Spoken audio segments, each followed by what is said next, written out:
അപ്പോൾ അത് നല്ല ടേസ്റ്റി ആയിട്ടുള്ള മുട്ടക്കറിയും. ഇന്നത്തെ ബ്രേക്ക്ഫാസ്റ്റ് ഇടിയപ്പവും നല്ല മുട്ടക്കറി. എല്ലാവരും ഒന്ന് ട്രൈ ചെയ്യണം കേട്ടോ ഈ കറി.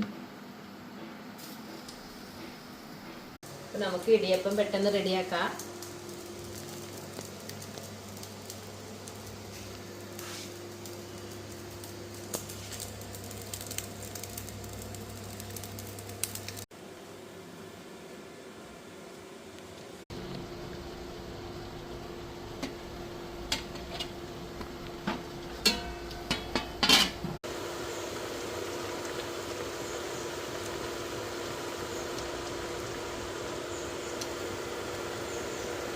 അപ്പോൾ നമ്മുടെ സൂപ്പർ ടേസ്റ്റി ആയിട്ടുള്ള മുട്ടക്കറി ഇതാ റെഡി ആയിട്ടുണ്ട്. അപ്പോൾ നമുക്ക് അതിലോട്ട് ഒരു മല്ലിയില കൂടെ പൊട്ടിച്ച് ചേർക്കാം.